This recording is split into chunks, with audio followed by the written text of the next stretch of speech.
Welcome back to the world's greatest agent interviews. We are very pleased to present to you Mr. Gary Lee Jennings, otherwise known as just Lee Jennings. And Lee has been a longtime friend of Julie and I, and also part of our EXP Realty group. So Lee, welcome to today's show. Thanks for having me. This is super exciting to be here. And I apologize, listeners, if the quality isn't where it normally is as far as these go. We are at our cabin up in the middle of Appalachia somewhere in North Carolina, and we're on a Zoom. So assuming this all technology all links together somehow, we'll have a really great, I think, interview for all of you. So Lee, tell them a little bit about yourself, how long you've been in the business.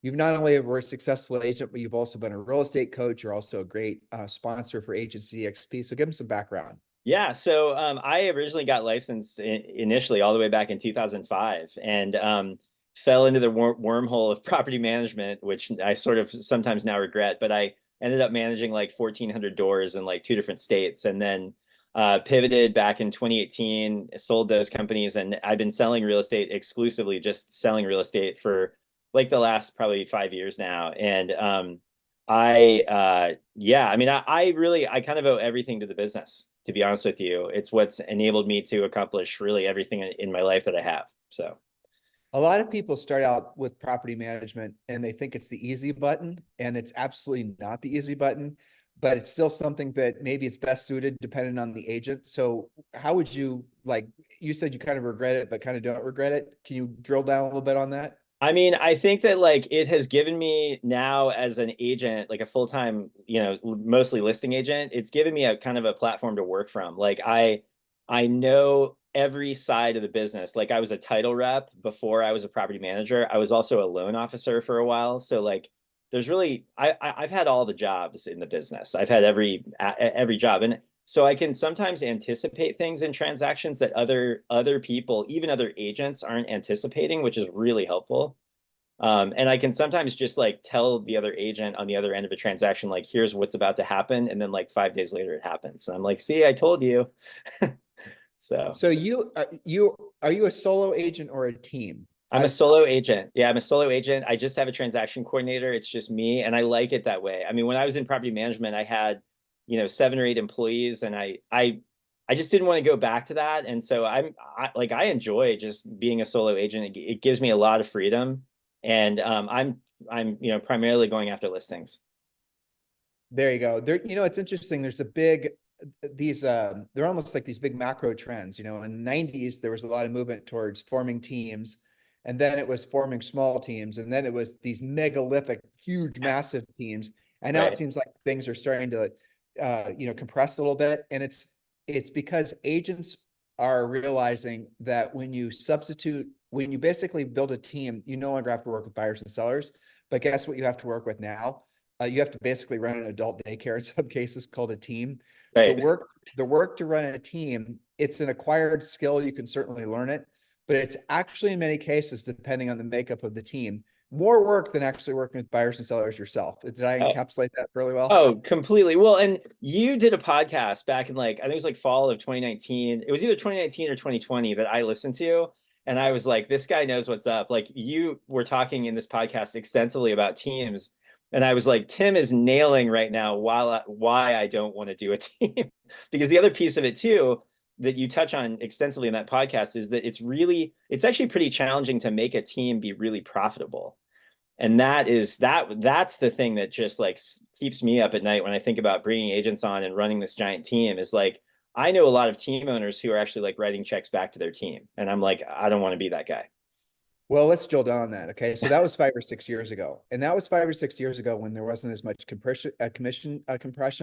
And also when agents were frankly not demanding as much of a commission split out of the team leaders. Right. So I've since then, and Julie and I learned about teams because we had one. And when Julie and I had a team back in the 90s, we were selling between 100 and 200 homes per year. And our team was mostly working with buyers agents. And then we had an agent named Lisa who was working with sellers. So back then, there were no ways to buy buyer leads. So the buyer's agents were out there trying to generate leads too. So they'd be doing open houses, they'd be doing some, over the phone calling, things like that. So the analogy is basically what happened was if you wanted to be in our boat, you had to row, right? So no riders. There can't just be somebody sitting back there drinking their, champagne and watching everyone else do the work. Right. And so that was our philosophy. And then we, as just, moving us forward by, 10 or 15 years, we have this interesting phenomena where agents have normalized a lot of the team leaders have normalized a lot of the agents on their teams just being writers. So they're not doing anything other than waiting for the lead to come in, complaining constantly about the quality of the lead, demanding more of a commission split, all the while the commissions have gone down. And so it was 5 or 6 years ago that we saw really started in about 2009. We saw a real, huge amount of pressure being put on teams to make any sort of net profit off the buyer agent side. And it's only gotten worse. To Lee's point, had many conversations with teams over the last, 2 or 3 years who are embarrassed thinking they're personal failures because they're not making enough profit from their buyer agent side of the business. And so I have to give them a little history lesson. I have to explain to them, some of the things that you learn from having been in, real estate for 30 plus years. And the reality of it was this teams on the buyer agent sides, what that was profitable back in the 90s and really before it's like 2007, 2008. And then after that, again, commission compression, buyers agents wanting more, the margins on the buyer side transactions going lower and lower to the point where what he said, he's over here for me. So I point that direction. That's why. Yeah. So where you then had the team leader was having to subsidize the essentially the viability of the buyer agent side of the business. And so one of the ways you can, really drill down on this is do a profit and loss, not just on your entire real estate team or your brokerage for that matter, because a lot of brokerages are just basically elaborate teams. Do a profit and loss on your buyer side of the transaction, your seller side of the transaction. I remember having a conversation with an amazing agent. He actually listed our house in Georgetown, Texas. His first name is Russ, and 7-figure, or over $1 million a year in commission, the whole thing. And we did the math, buyer seller side, and he was actually using. He didn't realize this until he did separately, that he was using some of the commission that was coming from the listing side of the business, and he was still going in the listing appointments. He had one assistant helping him on the listing side, so he was taking, it was something like 200,000, I think, per year, and having to essentially subsidize the buyer agent side of the business. So not only was he not making money on the buyer side of the business, he was effectively losing money on the buyer side of the business. And I asked him, so why don't you just, focus on your listings, because you're willing to give yourself a $200,000 raise, and the leads that you generate from the buyer side, from, stop buying the buyer leads and any leads that come off all your listings, because he's a great listing agent. Why don't you just refer those out to other agents in your marketplace? And back then, this was maybe, I don't know, maybe it was 24 months ago, 36 months ago. Their average referral fees were 25 or 30%, but now Zillow charges 40%.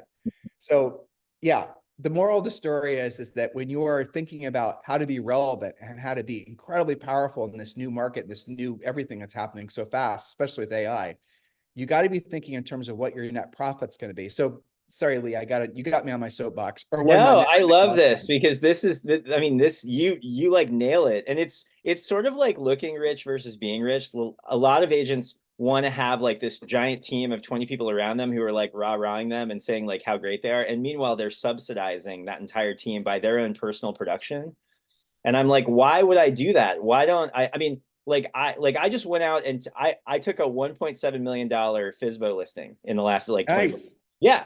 It's a new build, new construction. I've been to the property probably 8 times now. Great people, phenomenal. But like this is literally something that I just ripped out of the ground. Like I went out, I prospected them, I showed up, I have been to the property multiple times, showed them I'm super interested. It's a beautiful home, blah, blah, blah, blah. All that being to say that like I don't know that I can necessarily train someone else up on how to do that, nor that they will care enough to actually implement the things that I tell them to actually make them do that. And I'm like, okay, well, why don't I just go ahead and take that listing and sell it myself and not have to manage 10 other people while I'm doing it? And what's really fun about, now is that AI is going to make it so that you are going to be able to operate at a higher level of efficiency than any big, well-scaled up team would ever be able to operate. So just to be clear, listeners, in our coaching program, we teach you guys how to add teams.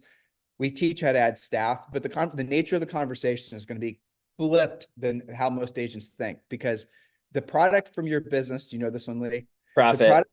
Yeah, exactly. Right. Well, explain that, Lee, but explain that. Yeah. No one else says this. This got drilled into me. So like when I was getting into like when I was becoming a solo agent, I was focusing only on sales.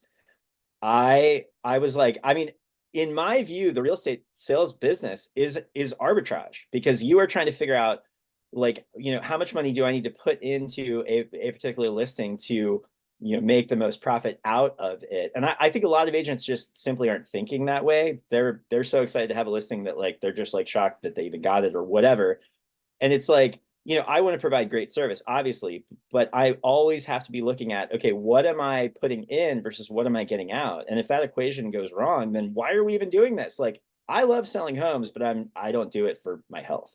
So, that's what it comes down to. And I think a lot of agents, especially over the last 5 years, when the market got super, super hot, were getting carried away, and they were buying all these things and implementing all this extra marketing and whatever it was, and they ended up eventually looking at their bottom line, and they were like, holy wow, I sold 100 homes last year and I didn't make any money. And I mean, that's what I'm observing out there. Well, and again, it's gotten worse because there's so much. It really, listeners, will just, or viewers, we're just going to save you a little learning curve here. So Lee said two things, which I wrote down, but the first one is the product of your business is profit. That's just the bottom line. If you're not making profit, there's no, to Lee's point, you're just running a nonprofit business, and there's really no point in being in business, because eventually the rubber is going to meet the road and you're going to be out of business. So the product of your business is profit. Now, the profit also is a great indicator of how efficient you are at running your business, how efficient you are at, being proactive, at doing what you don't want to do and you don't want to do it at the highest level. But the overarching thing he said, which I really loved, was if you had to choose to be famous or rich, which would you choose? And you can only choose one, right? That Right. totally hit you, right? So Oh, what do you oh, think? that's it. I mean, because I know team leads in Seattle, in my market, which is a high end market. Average sale, average like single family home here is like 850 or something. It's a higher end market. Tons of properties like over 1 million. I know people here locally in town who are viewed to be successful, but with the latest commission compression and the NAR ruling and all this other crap that's like affecting the industry, they are going to write a check back to their team. That's what they're doing. They are subsidizing their team, and they look successful, and they're not making any money.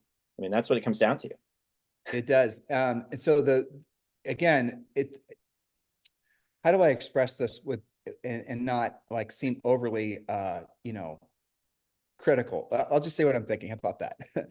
Look, if you've been successful in the past running your real estate team or really running a real estate brokerage, and you feel like essentially all the winds are blowing at you, and essentially it's constant headwinds, and you're feeling like you're paying, carrying around a 1 million pound gorilla, you've got to realize you still have within you the DNA of being successful. How do I know? Because you've been successful in the past. That's why. You just got to change your approach, because the approach, the business, the industry is changing faster than it ever has been. And there's three big headwinds. Speaking of headwinds, right? I'll say these in the order in which actually it matters. Number one is actually not the compression, NAR commission thing. I don't think that's going to be the most relevant thing, because the industry is going to figure that out really relatively quick. I just think that's, at the end of the day, that's it's a distraction. The thing that's really going to challenge a lot of agents is the change to the TCP, whatever it is, the lead capture form that all these websites. Are you familiar with that, Lee? Oh yeah, oh yeah, yeah. Okay, good. So hopefully, are you talking about like where people are opting in and that whole realm? Like, yeah. yeah, The TCPA, it was originally a telephone communication thing. yeah. So why don't you pick up and explain to them? And that also, ironically, is because supposedly that guideline kicks in July too. I don't Oh, know if does it? Okay, nice. is Yeah, that yeah. awesome? Woohoo! Yeah, I know a lot of people who are being affected by that right now, or will be affected by it. And I mean, that's another one where it's like, it's so funny because it harkens back to like what you guys always talk about. And it's like, oh my gosh, you have to do actual work. You have to actually just work your leads and work the business hard, and build rapport, just like we did back in like 1990. It's not like you're like that. Like, this is an example where, like, will technology save you? I don't know, but like, I mean, it's like people want to just have this magic bullet that's just going to save them from doing the actual work, and that's really not reality. Well, let's tell them what actually is going to take place, and fill in any of the blanks if I missed anything. Okay, because I hadn't studied this prior to the podcast. Julie and I did a podcast on it 2 weeks ago, but I don't remember any of the notes. So the gist of it is this, is that right now, when you go, so why was the change made? So when you go to a website right now, let's say you go to a website for, I don't know, you want to buy window coverings and you fill out a form. And the form is your name, rank, and your phone number and your email address and all the rest of it. You're wanting to have, somebody come out and give you an estimate on window coverings. All right. So what you didn't know is you click the little box. Did you open it up and read the I agree, what it actually means? No, you did not. So here's what happened is that form, the information you entered into that form, that information is then going to be sold, and not sold once, but potentially hundreds of times. So the people buying leads in the lead selling business, the information selling business, is a multi-billion-dollar a year industry. So I am, let's say, a roofer. I don't know, or whatever, something that's home related, right? And I say, well, I want to buy some leads of people that might be interested in something to do with real estate.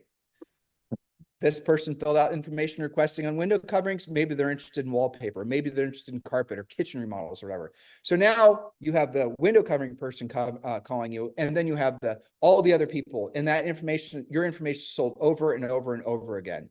So when you're buying a lead from these lead selling companies, what you're doing is that, it's this poor, I mean, Julie filled out something like this when we were shopping for health insurance. It probably was almost 10 years ago. And we're still to this day getting messages from people trying to sell us health insurance because the information is sold and resold and resold and resold.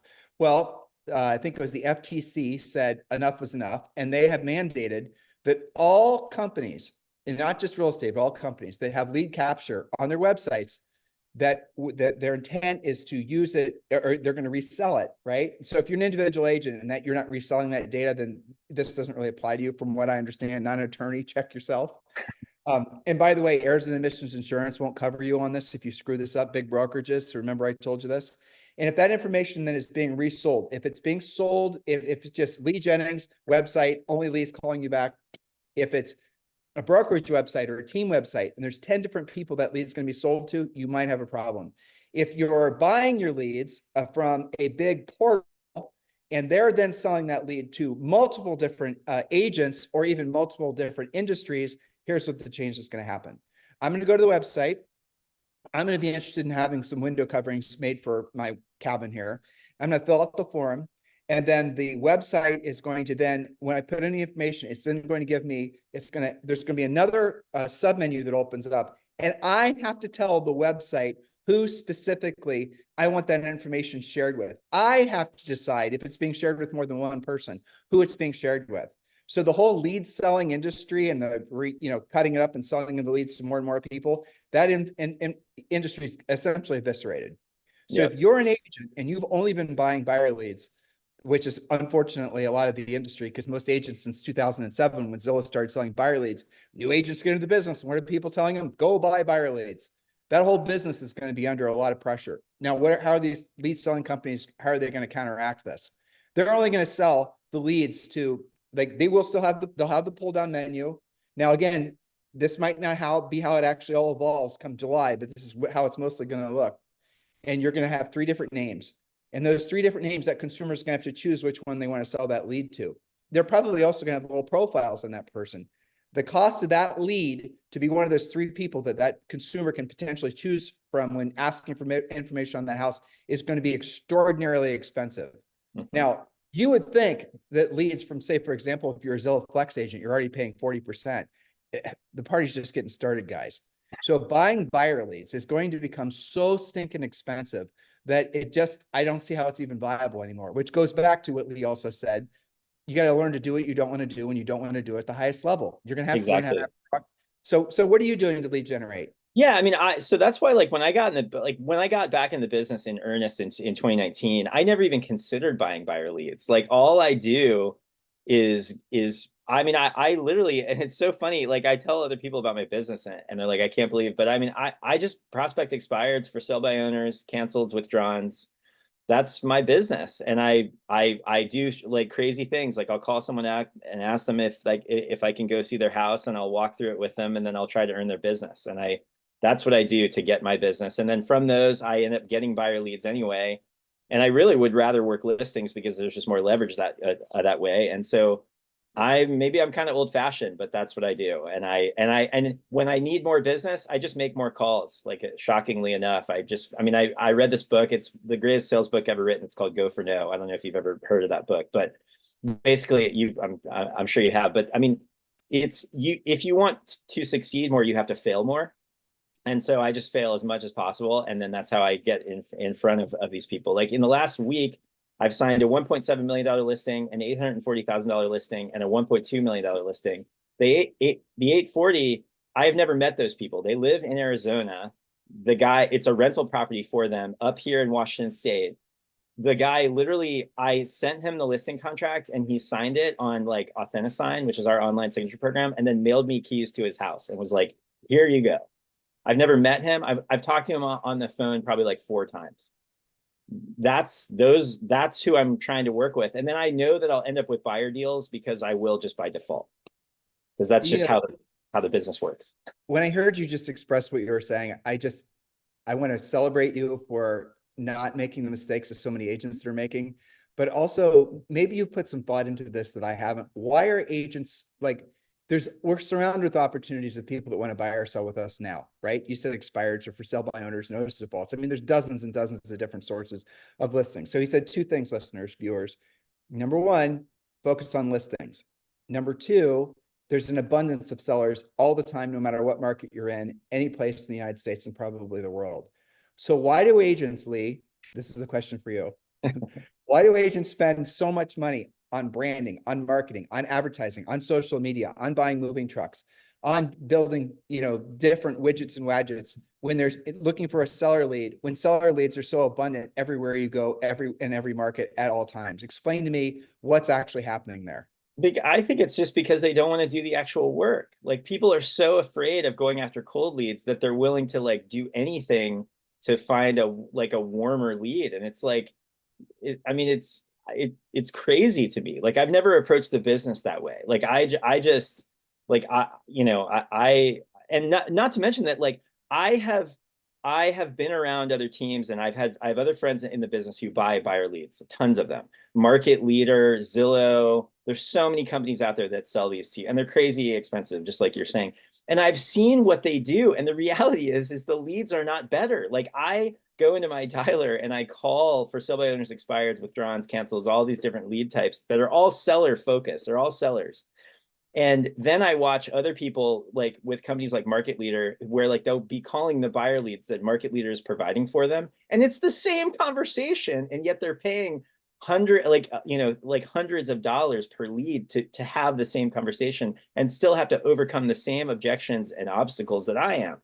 So it's like, why not just have the profit? Like, why not just go find them yourself? Now, and like you're saying, seller leads are abundant. You can get tons of seller leads from your title company or very inexpensive data providers, or you can mine them yourself off the MLS. Like that's, to me, it's like, why would you not do that? And especially as a newer agent, why would you not do that? Yeah, well, the most profitable agents I've ever personally recruited have always been proactive lead generators. We're not allowed to say prospecting anymore because it makes agents skin crawl. So we had to nerf it up. So I Julie love and I that. are proactive lead generation because people are. It's so funny, Lee, when this because you've coached agents. They'll always come and they'll say, "So what do you absolutely no matter what will you never do for lead generation?" Almost always they say prospecting. They'll always say, "I'm so afraid of picking up the phone." So we call it proactive lead generation. But really, at the end of the day, if you want to make money, if you want to help people, because that's where the real sense of fulfillment comes in, seeing yourself become the best version of yourself as a real estate practitioner, and then the money is the natural byproduct of being good at that, you're going to have to learn how to have conversations. But Lee, do you think, and again, I know you've coached agents, so do you think that the reason that agents are so attracted to the passive is because they're fearful of experiencing anything that even remotely resembles rejection? Yes, fear of failure, 1,000%. People cannot take, and especially as our society evolves. I mean, in 2024, like people fear rejection more than anything else. Social media is pushing that. I mean, there's so many things in our society that are pushing that. People just cannot deal with rejection. I mean, it's crazy, and that's exactly why I know, because I coach brand new agents who've never done this before, and they are like, I mean, they are absolutely petrified. I mean, it's it's like worse than death. It's so funny to see It's this. true. And yeah, yeah. And I also know some strong agents who at the very end of their calling session, so like they'll sit down in the morning and they'll make X number of calls, like a ton of calls, 400 or something. The very last call that a lot of those guys make who are making, $1 million plus per year, is they will pull someone out of their database who they don't even know who they are, and they will dial that person to show that they can overcome anything when it comes to proactive lead generation. Like they are just sharpening their axe. That's like their whetstone right there. So let me share two thoughts with you. Number one, so agents are doing the passive lead generation, I think primarily because they've never been told or shown how to do the proactive lead generation, right? That's what I think primarily, because there's very few of us in the industry anymore that actually are teaching agents how to build very profitable businesses. So that's number one. Number two is they're doing the passive lead generation because they're trying to avoid rejection. And this is the weird part, so bear with me on this one. What they're manifesting, there's a woo-woo word, but those slip in occasionally, right? They're manifesting the very thing that they're trying to avoid the most, which is rejection, which is failure. You said failure. You use those words interchangeably, which I respect. Yeah, They're trying to avoid failure or rejection by not putting themselves in a position to ever hear the word no. And then ultimately they're manifesting or in their lives the very same thing they're trying to avoid. So whatever you're avoiding the most is where your growth needs to be, is really the bottom line. And it is exactly. so fast. It is so fascinating too when you go like you meeting with an agent for the first time, if coaching relationship, EXP, doesn't matter. Ask them what their last, how many transactions have you sold? Well, I'll ask you, right? Let's just role play, right? So your last 10 deals that you closed, what were the sources of those business? I already know, but Yeah, I mean they're all for sale by owner expired. Essentially, that's my business. And then occasionally I'll do a buyer deal. And the buyer deals I do are like when a friend of mine calls me up and says, "Hey, I already found the property, make an offer on it." And I'm like, "Okay, I'll get it under contract for you." yeah, And that's easy it. one. Well, Yeah, because you have that earned authority with them because of the fact you've serviced them in the past before. exactly, exactly. So let's talk about for sale by owners, or we call them unrepresented owners. Again, nerfing it all up. Have to have safe conversations. All right, unrepresented owners. The why does a FSBO decide to try to sell it themselves? What's the primary reason? It's well in their minds, it is saving those commission dollars. I mean, it's a simple equation. They're just like, oh, realtors are overpaid. I'm going to do this myself. Blah blah blah blah. And then what I do is I just go out and begin acting like their agent right away. So I mean, like the minute I show up at the property, I'm just acting like their agent. I'm doing what they probably in the back of their mind know that they should be doing and aren't doing, and I'm showing them how I could do it better. And then it just one thing leads to another. How often do you find when talking with a FSBO, the reason they're FSBOing is because they might say they know other agents, but they don't actually know another agent. Like how Oh, all the frequently? time, all the But time. that's And the yeah. And Go ahead. another one of my coaches always, I mean, his phraseology with that is nothing is as it seems. They aren't willing to tell you the truth, and so they'll make something up about what, about this, that, and the other thing. But it's like you press them on it, and 90% of the time they don't know any other agents. They don't have anybody that they've talked to or interviewed or whatever it is, or their niece who is an agent actually has done like one deal in her entire career and it was 10 years ago, that sort of thing. Yep, that's exactly right. And so the for sale by owner sign basically is a help wanted sign. Mm-hmm. And they're just interviewing agents. And it is really true that most times agents will FSBO or sellers will FSBO because they quite literally don't have another agent that they're ready to hire. And so you at least said it perfectly. When you go and talk to them, they might say, I've talked to a million agents and blah, blah, blah, blah. No, you haven't. You haven't talked to anybody. Mm-hmm. No one's, and even if they are, they're getting letters. Are they getting all this passive stuff? Because again, agents are going to do everything in their power to avoid anything even remotely resembles rejection. Lee's calling them, Lee's going to their door, Lee's getting the listings. Lee just took expired for 1.7 million. Put the numbers together. This is where the business is. And, as more agents rush to the passive and more agents go to social media and trying to influence or try to buy their business from different sources, the more profitable agents like Lee are going to be because the skill set is essentially like, the new generation of agents, they're not learning it. So Lee's Right. actually experiencing less competition in the marketplace. We'll talk about that because we've had bazillions of coaching clients in Seattle, very high sale price, very smart sellers, very experienced agents in the marketplace, some of the best agents in the country. And yet you moved there, right? You relocated there from Colorado And very quickly, you've been able to build this really great real estate business. So talk about, that transition and how you restarted your business. Yeah, I mean, it's, that was like, I'll admit it. I mean, 2019 was my first year in the business here, and it was stressful just getting going, like, getting off the ground, because I just hadn't made the aggregate number of calls that you need to make to generate a pipeline, to generate enough leads and enough business to get there. And then, like spring of 2020, I just like it's so funny. I mean, agents don't want to admit what is really the most important thing, which is outbound prospecting or proactive lead generation, as we There you call it. go. They don't want to admit that and there's just, it's a simple equation. Like if you just do enough of that consistently, everything in your world will change. And people they just don't want to accept that. It's like some sort of pride thing. I don't know what it is, but it's like, so I put myself in the chair and I just focused for like, probably like the last 6 months of 2019 into 2020, the spring of 2020.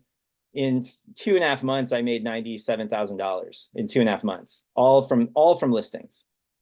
And that's kind of what pushed me forward. And then I was like, whoa, this actually works. And then, that was one of my best years ever in the business. And I'm not going to say it was easy. It was extremely challenging, but I mean, that, like, I made it happen quickly. And if you want to make that happen, it's completely doable for you. And that's why, like, when I talk to newer agents and they ask me what to do, they're like, show me the roadmap. And I tell them what I did. And I know before I've even finished my sentence that 85% of them are never going to do anything like what I did, because they just are not willing to go through that process. And, Well, we call that the magic number of listings. My pen just died. I'm writing that down. So basically, you have how many? What's the number of listings you try to have at all times? Is there a specific number you shoot for? I mean, I'm trying for 10, and I'm not there yet. But I mean, 10 listings at all times in my market means you're making over $1 million a year. I mean, flat out. All right. So let's talk about this. So listeners, I'm going to share with you something, and Lee said a whole bunch of really great stuff. And here's one of the things I took away from what he was saying. Stop trying to make things so damn complicated. That's the main thing. Stop thinking you have to make 47 stage funnels. There's something I learned this from Elon Musk, threat vectors, right? If your business is a bunch of threat vectors, you're going to fail because you have to be watching and monitoring too many things to see if they're basically not working. So if you're thinking that, oh, I need to go and build a big complicated funnel, I need to go and make a bunch of social media stuff, and this has to this, and this has to this, all these magic woven, tapestry of complicated thoughts that are supposedly somehow going to generate leads that might someday create enough. You guys get it? It's truly incredible how the human brain, not just in real estate, but overall, wants to make things so damn complicated. I'm 54 as of about a month ago, and I can tell you, if I was 20 again, that's the one thing I wish I would have learned. Don't make things so complicated, because look at, like, for example, Warren Buffett. Any of the most successful people in the history, our modern history, anywhere in history, they, generally speaking, had figured out how to coalesce around one idea and do that better than anyone else has. Right. You need to do the same thing. And Leah's point of being a listing agent is really the number one thing. So here's what I'm going to do. I'm going to give you guys your business plan. Lee just said it. And now you have to adjust accordingly. But Lee, I'm going to ask you these questions, okay? Yeah. So your average sale price is how much is it? Is it 800 750? I think it's actually 755 about. Okay, about, right? Yeah. Okay, yeah. And your average commission from that is what? 20,000. Okay. Yeah. All right. How much money does it cost for you? I'm writing this down. How much money does it cost for you every month to pay your personal bills? Because I know your business bills are hardly anything. Like, for you to pay your taxes, savings, spoil your son, have a great quality of life, how much does it cost you per month? 5K or under. I mean, yeah. That's not spoiling him. Come on, man. I've got a 10-year-old. I live a really simple life. I mean, I really do. It's like I just, yeah. I mean, I'm gonna double it. You're gonna start spoiling your son. How old is he now? He'll be 6 next month. Okay, well, they get more expensive when they discover things like roadblocks and roadblocks points, and they want all kinds of different things. Yeah, okay. So I'm going to put down $10,000. Okay. Yep. So that's everything, business, personal, everything. That's not including taxes, but let's just focus on business and personal. Okay. Yep. All right. And so your average is $20,000, 10,000. All right. So you said you're shooting to have 10 listings at all times, right? Right. Okay. Now, listeners, I want you to think through with what I'm about to share with you. So when Lee has 10 listings at all times, Lee, you're in a hot seller's market, most of the country is. How many of those listings, price, condition, location, all correct? How many of those listings will sell per month, basically on autopilot? You list them, you position them, you price them right, you do all the normal things, you stick them in the MLS. How many of those will sell automatically on autopilot every month? At least 3 or 4. I mean, maybe Okay, more, but at least let's 3 or 4. let's say two. Yeah. Okay. Yeah. Let's say the interest rates go up, all kinds of different weird things happen, black swan events, alien invasion, Bill Gates decides to sell, whatever happens in Seattle. Okay, so he has 10 listings at I times, 2 sell per month. That's $40,000 per month. Lee needs 10. If you're in a marketplace where Julie and I sold real estate when we were in Columbus, Ohio, the average sale price now is like 425,000. If our overhead was the same as Lee's at 10,000 or even 20,000, adjust accordingly. If we had 5 listings at all times in say 2 sold per month, we'd more than cover our cost of living. You guys get it? All you have to do is focus on your average. What is your average sale price? What is your average commission? What is your personal cost of living and any of your other expenses you have to pay for? And then do the math. And what you'll find in most parts of the country, because the average sale price is so high, then most agents have to have 5 listings at all times. If you have 5 listings at all times, your average commission is 20. Oh, All right, you're back. there you are. Okay. Yeah. So stop making stop making things so complicated is the bottom line. It's called your real estate magic number.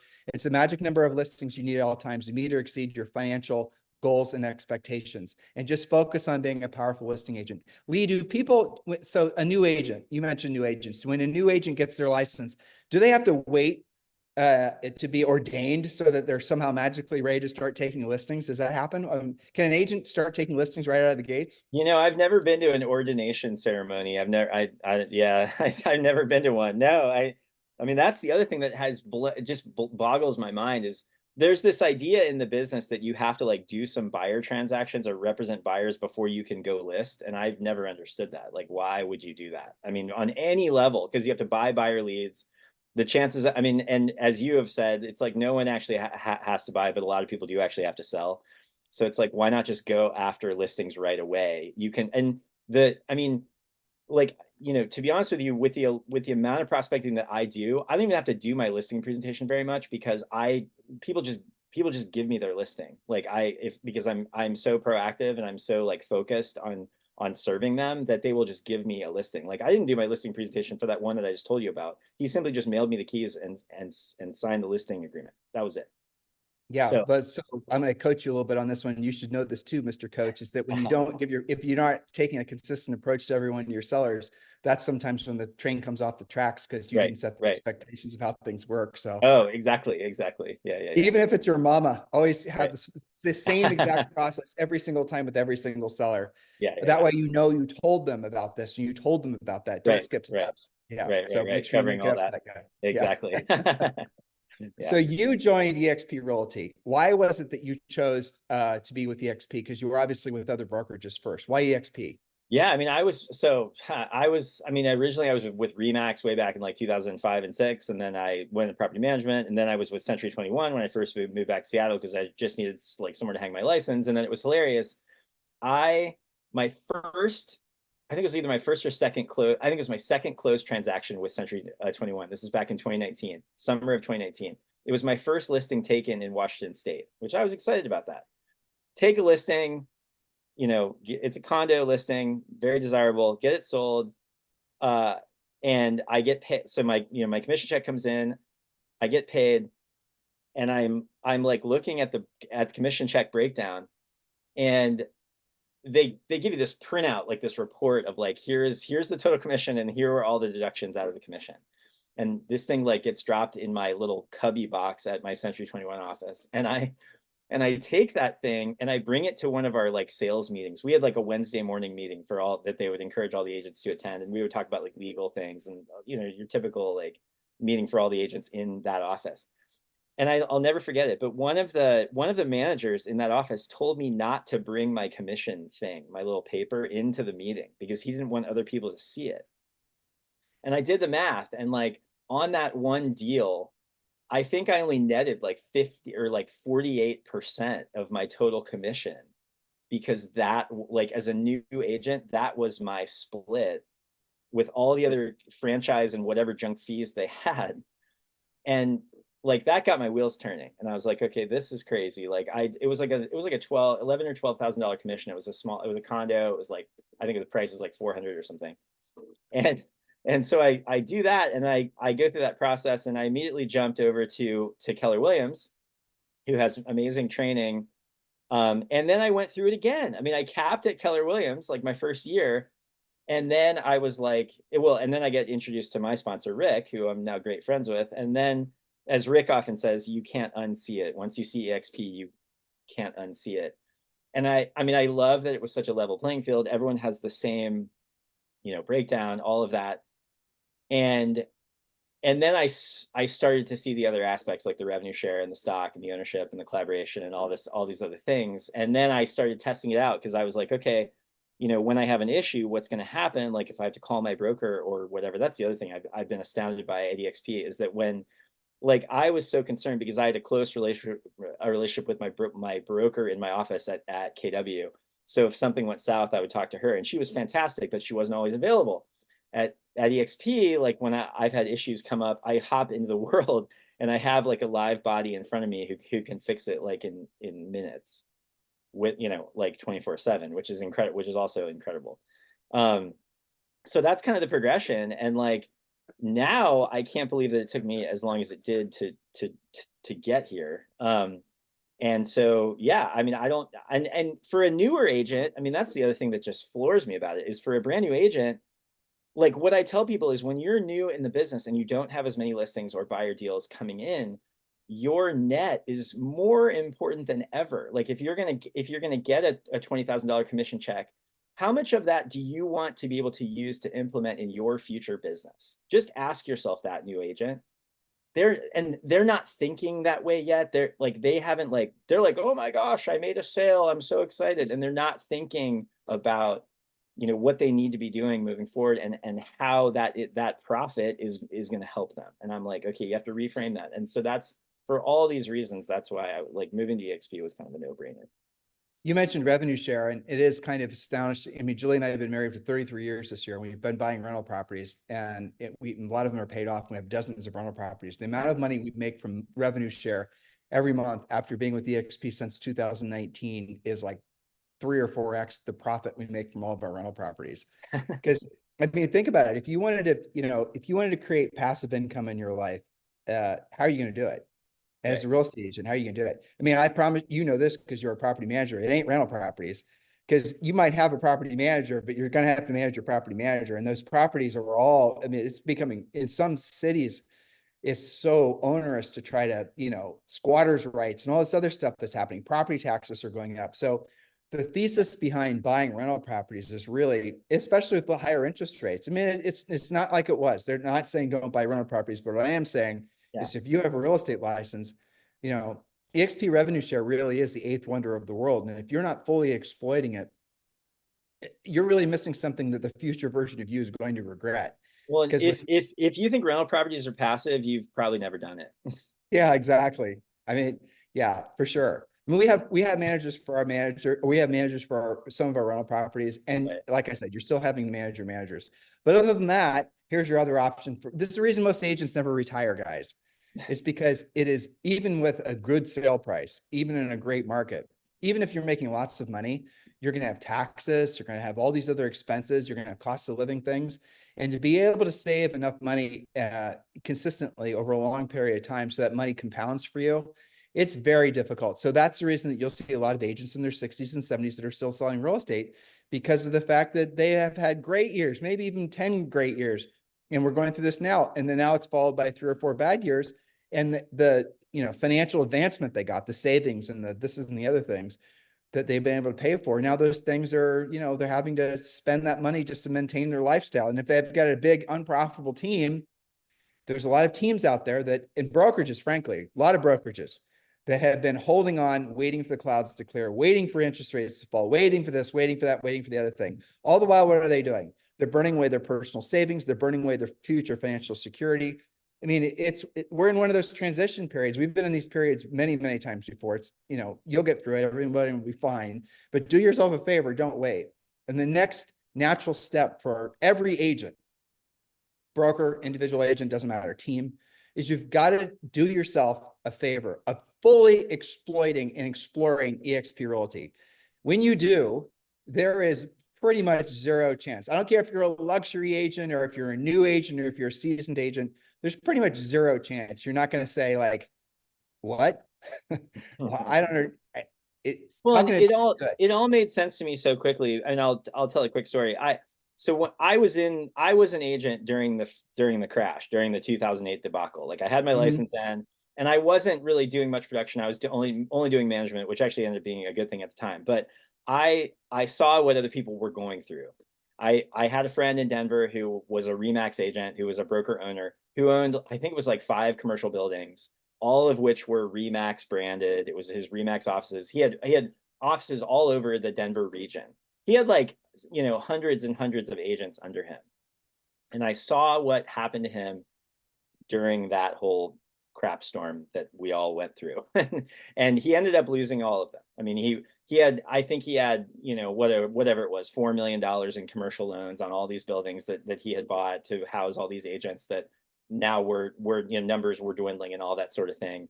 Didn't really prepare. And and I mean, I don't know if he even left the business at that point, but I know that he was he was financially devastated, in that. And I basically watched it happen. I mean, I saw the whole thing happen. And that's why when EXP was introduced to me, I was like, this makes so much sense. Like, this is just like, it's how you avoid all of that exposure. Like it's a You do. complete no-brainer. I like Lee, I can't, after having had hundreds and hundreds of sponsoring calls, I can't understand why any team or broker would not want to be with the XP. Maybe I've lost my objectivity, but like what it usually comes down to is, especially for brokers that are generational brokers, they're, you know, Tim and Julie Harris Real Estate the third, there was their fathers and their grandfathers and the rest of it. I get the emotional attachment. I respect that, but you can still keep your brand. You can still keep your name. And so when you like, you don't have to give up any, you don't have to feel like you're failing. What EXP is for everyone, it's the next natural step in your careers. And there's so many agents that I've been talking to just really over the last 6 months. It's been exhausting, honestly. I probably had 15 or 20 Zooms this week, and they're all agents, all brokers they don't want to, wait around for the next shoe to drop. And there'll be more shoes that are going to drop. Lee and I talked about the change to the opt-in forms, the commission sharing lawsuits. There's going to be interest rates. There's going to be blah, blah, blah, blah, all these other things, right? You can have the benefit of being an independent agent or a broker, have the benefit of profiting off your agents that you attract to your group and not have any of the liability. Right. When you get your revenue share every single month, you can actually see the agents who sold a house that are, that are essentially, like if you had 5,000, like if Lee had $10,000 a month coming in from revenue share, which, he does. And if you had that amount of money coming in every single month, that liberates you so that you can start investing, saving, paying off debt, doing all kinds of things, maybe spending the money. I mean, this is the thing that revenue share does that profit share from, say, for example, Keller Williams never has been able to, or really from any of the other models that we've ever explored. So, I mean, it's at this point, to me, it almost seems like an academic next natural step for everyone to seriously, move forward and look at EXP. And Lee, you would actually, you're absolutely one of the greatest sponsors in our EXP revenue share group. So if someone wanted to talk to you about EXP Realty, what's your phone number? How can they get hold of you? Just text me or call me. It's 206-419-8303. All right, you're gonna have to say it slower. 206. 206-419-8303. All right, we're going to put it on the video too, so you guys can have that. And so Lee's obviously able to talk with anyone, whether a new agent, a seasoned agent, or a brokerage or whatever. And then know exactly what you're losing by not being with the EXP. And it is from for virtually all of you, it is the relief of the pressure that you no longer have to be experiencing, and yet you still get the benefit because of all the different systems. I mean, you wouldn't have to worry about your CRM anymore. You wouldn't have to worry about admissions insurance anymore. If you're a broker, you don't have to deal with the calls that happen while you're on vacation anymore. If you're a team leader, all these things are remedied when you move forward to EXP. And by the way, you'll start making money not only from your real estate transactions, but also from revenue share, also from being a shareholder in the company. So yeah, definitely explore that. So again, your phone number is 206 206 419 8303. So Lee, there's a lot of agents that are going to be watching this and listening to it. We know this is the #1 listened to daily podcast for real estate agents in the United States. And this is something cool that happened yesterday. We're number 11 on iTunes in the business career section. So that's pretty cool, right? I didn't think Nice. about That's that. awesome. There's 5 million podcasts. So it tells you how many weirdos there are out there that like to listen to this kind of information, Oh yeah. Yeah. And we get a ton of people who are not yet in real estate that are wanting to get into real estate, that get their education prior to getting into real estate by listening to our podcast. Oh, 1,000%. Totally. You guys accompany me on the way to a lot of my listing presentations and listing appointments for sure. I appreciate that. And I know Julie and I from our podcast have spawned dozens of YouTube coaches too. And Oh, I bet. Yeah. how do I know? Because they tell us, and that's fine. Yeah. It's all good. So there are obviously going to be thousands, potentially tens of thousands of people, agents watching and listening to this.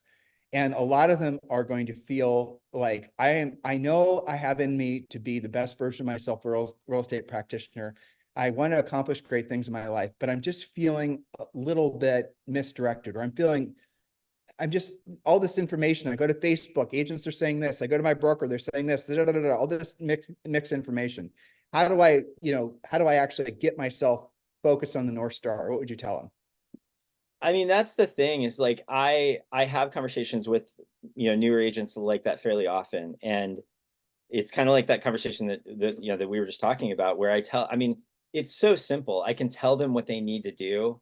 It's just they just can't be afraid to fail fast and fail forward. Like they're gonna have to go through that process. And I mean, some people just simply aren't willing to do it, but like that's it's very simple. I mean, all I tell people to do when they're getting into the business, and that's one of the amazing aspects about EXP, is that it really just allows you to focus on doing what you need to do, the simple tasks that you need to do on the daily. You're essentially offloading all of these other things that other agents are worrying about on the daily. And so you can focus on working on working on listings, building rapport with sellers, and your income producing activities that you need to be focusing on. And that's it. You said something you tickled my coach bone, so I'm going to have to talk about psychological fear versus real fear. I know we're going to run a little long here. Are you okay with that? Yeah, it's fine. All right, so there's two kinds of fears, listeners, and if you allow yourself to receive this information, it will have a profound impact on your fear of actually doing the real work of real estate. So there's physical fear and there's psychological fear, but the way that both of them manifest in your life, in your body, the way they physically, the chemical reactions and all the things that happen, they're identical. So physical fear, you are designed to avoid, obviously, physical harm. You're designed to avoid a pterodactyl. Yes, I know pterodactyls and humans were never on the earth at the same time. I'm trying to make a joke, but you're designed to avoid potential harm. So your natural instinct when you see something that's going to put a bear, right, or something, fear, fight or flight. That's what happens. Fight or flight. You feel fear, you are under physical threat, or someone you love or whatever, fight or flight. Makes sense, right? Now you're walking along the street. This is modern interpretation of it, and you see somebody almost slip off the curb in front of a bus. You pull them out. That's fight or flight working, giving you superpowers to save somebody else, or maybe it's a loved one, or maybe it's yourself. Okay, so what happens in the body is the brain works with adrenaline. It causes your body to go through. Your body, generally speaking, you develop tunnel vision. You get really, really focused. That's the reason that when you're under, it happens in different scenarios, but when you're in a situation that causes you to experience fear, that's the reason you remember with such clarity forever. And that's the reason people can tell you exactly what it was like when they experienced the whatever. It's because of the fact that everything got blocked out and they had tunnel vision, and then they went into fight or flight mode. What happens is if you were to be a Navy SEAL or a professional athlete or something like that, you recognize that fight or flight mechanism inside your body. And instead of reacting to it, you choose what the reaction is. Thus, the other type of fear, which is psychological fear. Psychological fear is if I were to ask you right now to pick up a phone and call it for sale by owner, Oh, you're not going to do it. I get it. They could say no. They could hang up. All these horrible things. All your head starts spinning. It starts creating things to be fearful of. But what's interesting that's happening is physiologically, your body is actually manifesting the exact same reactions that physical fear did. Fight or flight again, tunnel vision again. Your whole mission, if I were to ask you to pick up the phone, your body, your natural instinct is, for most of you, is going to be to get the hell away from me, get the hell away from the phone, get the hell away from that for sale by owner, just like it was that bear. You guys get it? So again, the way you were, if you want to be a professional athlete, you recognize that fight or flight thing, you get in front of it, knowing it's going to happen. You can't do anything about it, but you're going to choose how to react to it. The same damn thing happens when you're trying to move past psychological fear. Fortunately, we live in a time where virtually never are you going to experience true, a reason to have fight or flight. And I hope that's true for you. So very rarely are we ever actually going to be in a situation. You can probably remember on maybe 3 fingers the time in your entire life, ever since you were a little kid, where you actually had to experience, where you actually, were in a situation where you really felt truly threatened. But psychological fear, how often does that happen in you? How often does it happen when you listen to Lee and I's conversation about actually picking up the phone and doing the real work of real estate? I'm guessing you guys felt that numerous times as we were talking about making the calls, doing the real work, putting yourself in a position to hear no. Rejection triggers the fight or flight thing. So psychological fear and physical fear, they actually feel the exact same way. The psychological fear isn't going to kill you. You're not going to die. The bear's not going to eat you. The seller's not going to, eat you. So as soon as you recognize the fact that you are reacting to something that's causing you to go into fight or flight mode, but you can choose to react in a different way. As soon as you allow yourself to open up to the fact that I feel fear right now, because Tim just asked me to call for sale by owner, I'm going to recognize that fear. I feel it. Like, I'll tell you where I feel it right in here. Like when I'm feeling fear, I feel it right in here, and then it spreads the rest of my body, right? You almost feel, I think someone explained to me once the actual release of the endorphins. I don't remember what, somewhere, mid, Julie has all this nerdy stuff memorized far better than I do. But it happens somewhere mid body, and it triggers all the other, neural reactions and all the rest of it. But if you can recognize when you start to feel that fear, like I said, for me, it's right here. When you start to feel it manifest, and you can say, opposed to just going into that mode, you can decide whether you want to react to it or not. When you recognize it, here's how you do it. You recognize it. I feel that sense of anxiety, that feel of fear. It's right here, or wherever it is, midsection generally. I'm not going to react to it.